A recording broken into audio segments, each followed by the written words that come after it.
ഇന്ന് നമുക്ക് ബീറ്റ്റൂട്ട് കൊണ്ട് ചമ്മന്തി എങ്ങനെയാണ് തയ്യാറാക്കുന്നത് നോക്കാം. ഇത് ദോശയ്ക്കും ചപ്പാത്തിക്കും അപ്പത്തിനൊക്കെ പറ്റിയ നല്ലൊരു അടിപൊളി ടേസ്റ്റുള്ളൊരു ചമ്മന്തിയാണ്. അപ്പോൾ നിങ്ങൾക്ക് എൻ്റെ വീഡിയോ ഇഷ്ടമായെങ്കിൽ ഷെയർ ചെയ്യാനും സബ്സ്ക്രൈബ് ചെയ്യാനും മറക്കല്ലേ. ചമ്മന്തി തയ്യാറാക്കുന്നതിനായിട്ട് ഗ്യാസ് ഓൺ ചെയ്ത് ചട്ടി അടുപ്പത്തേക്ക് വയ്ക്കാം. ചട്ടി ഒന്ന് ചൂടാവട്ടെ. ചട്ടി ചൂടായതിന് ശേഷം നമുക്കിതിലേക്ക് മുളക് ഇട്ട് കൊടുക്കാം. ചട്ടി ചൂടായി കഴിയുമ്പോൾ ഇതിലേക്ക് നമുക്ക് വറ്റൽ മുളക് ഇട്ട് കൊടുക്കാം. വറ്റൽ മുളക് ഒന്ന് ചൂടാവുന്ന വരെ നമുക്കതൊന്ന് ഇളക്കി കൊടുക്കാം.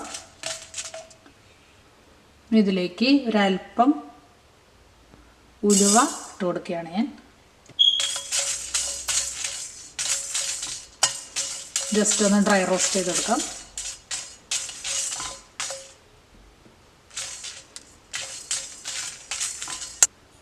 ഇതൊന്ന് ചൂടായി കഴിഞ്ഞ് ഇത് നന്നായിട്ട് ചൂടായിട്ടുണ്ടെങ്കിൽ നമുക്കിതൊരു മിക്സിയുടെ ജാറിലേക്ക് എടുത്ത് മാറ്റാം.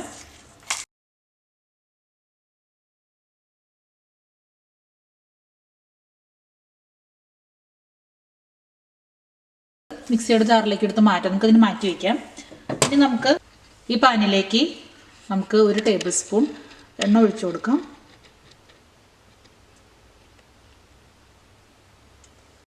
ഈ എണ്ണ ചൂടായി കഴിയുമ്പോൾ നമുക്കിതിലേക്ക് 2 വെളുത്തുള്ളി ചെറുതായിട്ട് അരിഞ്ഞത് ചേർത്ത് കൊടുക്കാം.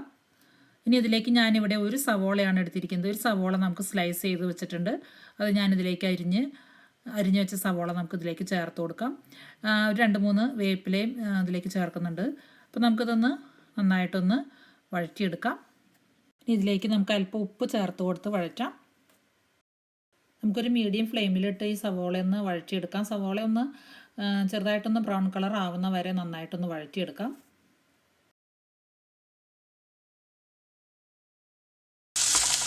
നമ്മൾ ഉപ്പ് ചേർത്ത് കൊടുത്ത് കഴിയുമ്പോൾ സവോളയൊക്കെ പെട്ടെന്ന് വഴന്ന് കിട്ടും. ഈ സവോള ഒന്ന് കളറ് മാറിയൊരു ബ്രൗൺ കളറാവണം. അപ്പോൾ ഞാനിവിടെ 1 ബീറ്റ്റൂട്ടാണ് എടുത്തിരിക്കുന്നത്. അപ്പോൾ 1 ബീറ്റ്റൂട്ട് എടുക്കുമ്പോൾ നിങ്ങൾക്കൊരു സവോള എടുക്കാം. അതുപോലെ 2 വെളുത്തുള്ളിയാണ് ഞാൻ എടുത്തിരിക്കുന്നത്. അത് 1 സവോളയ്ക്കുള്ള അളവാണ് 2 വെളുത്തുള്ളി എടുത്തത്. പിന്നെ നിങ്ങൾക്ക് വേണമെങ്കിൽ ഇതിലേക്ക് ഇഞ്ചി ചേർക്കാം. ഞാൻ ഇഞ്ചി ചേർത്തിട്ടില്ല. ഇഞ്ചിയുടെ ടേസ്റ്റ് ഇഷ്ടമുള്ളവർക്ക് ഒരു ചെറിയ കഷ്ണം ഇഞ്ചിയും കൂടെ ചേർത്ത് ഇതിൻ്റെ കൂടെ വഴറ്റാം.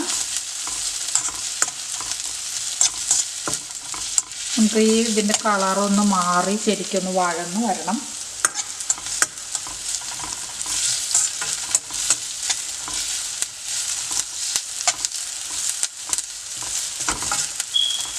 അപ്പോൾ തീ ഒരല്പം ഹൈ ഫ്ലെയിമിലിടണ്ട, മീഡിയം ഫ്ലെയിമിലിട്ടാൽ മതി, അല്ലെങ്കിൽ കരിഞ്ഞു പോകും. അപ്പോൾ നമ്മൾ കൈ എടുക്കാതെ ഇങ്ങനെ ഇളക്കിക്കൊണ്ടിരിക്കണം. എല്ലാവർക്കും അറിയാം. ഈ കുക്കിംഗ് അറിയാത്ത ആൾക്കാർക്ക് വേണ്ടിയിട്ടാണ് ഞാൻ പറഞ്ഞത്.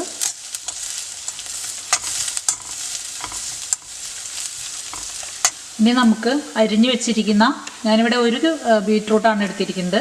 നമുക്ക് ഈ ബീറ്റ്റൂട്ട് ഇതിലേക്ക് അരിഞ്ഞ് വെച്ചിരിക്കുന്ന ബീറ്റ്റൂട്ട് ഇതിലേക്കൊന്ന് ചേർത്ത് വഴറ്റാം.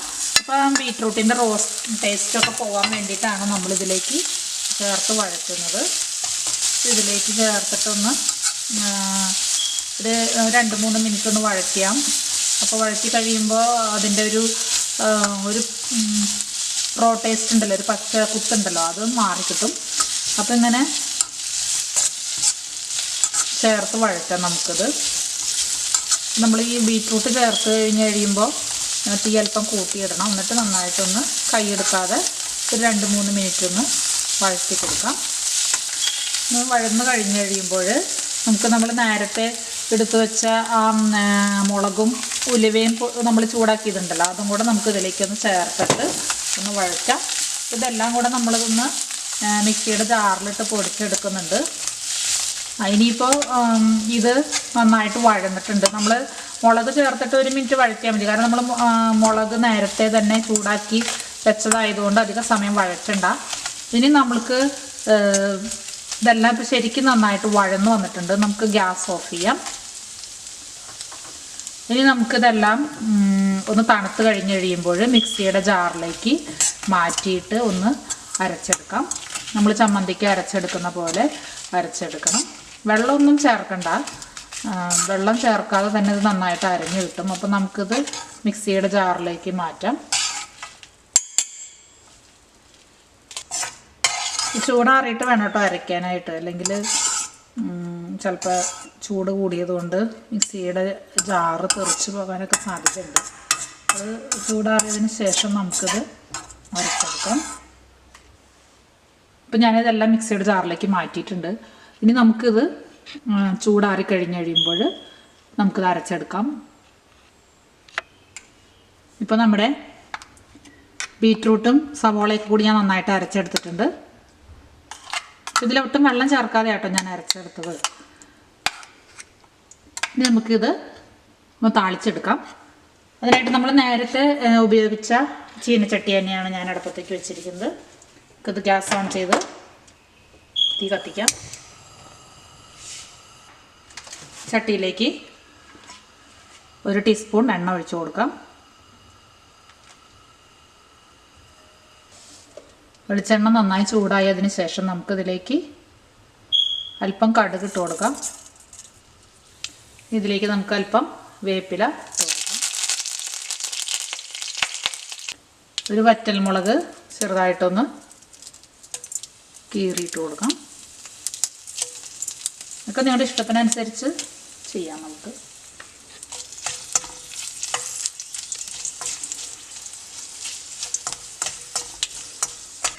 ഇനി നമ്മൾ അരച്ച് വെച്ചിരിക്കുന്ന ചട്നി നമുക്കിതിലേക്ക് ചേർത്ത് കൊടുത്ത് വഴറ്റാം.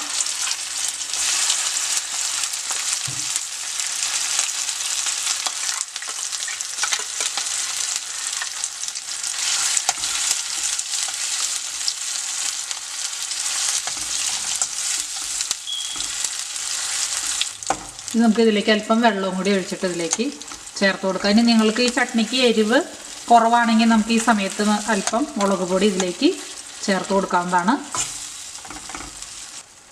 നമുക്ക് ഈ വെള്ളം ഇതിലേക്ക് ചേർത്ത് കൊടുക്കാം.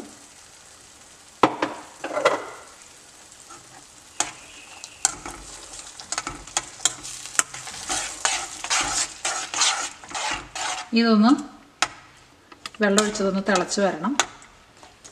ഇനി ഇതിലേക്ക് നമ്മൾ പുളിക്ക് വേണ്ടിയിട്ട് 1 ടീസ്പൂൺ വിനാഗിരിയാണ് ഞാൻ ചേർക്കുന്നത്. 1 ടീസ്പൂൺ നമുക്ക് വിനാഗിരിയും കൂടി ചേർത്തിട്ട് ഇതൊന്ന് തിളയ്ക്കാൻ വേണ്ടി വെയിറ്റ് ചെയ്യാം. മിക്സ് ചെയ്ത് കൊടുക്കാം. ഇനി നമ്മൾ നേരത്തെ സവോള വഴറ്റിയപ്പോൾ നമ്മൾ അല്പം ഉപ്പ് ചേർത്തിരുന്നു. ഇനി നമുക്ക് ഇതിലേക്ക് ഇപ്പോൾ ആവശ്യത്തിനുള്ള ഉപ്പില്ലെങ്കിൽ ഉപ്പ് നോക്കിയിട്ട് ആവശ്യത്തിനുള്ള ഉപ്പ് നമുക്കിപ്പോൾ ആഡ് ചെയ്ത് കൊടുക്കാവുന്നതാണ്. അല്ലെങ്കിൽ നമുക്ക് അരയ്ക്കുന്ന സമയത്തായാലും ചേർത്ത് കൊടുക്കാം. ഞാനിതിലേക്ക് ഉപ്പ് ചേർത്ത് കൊടുത്തു.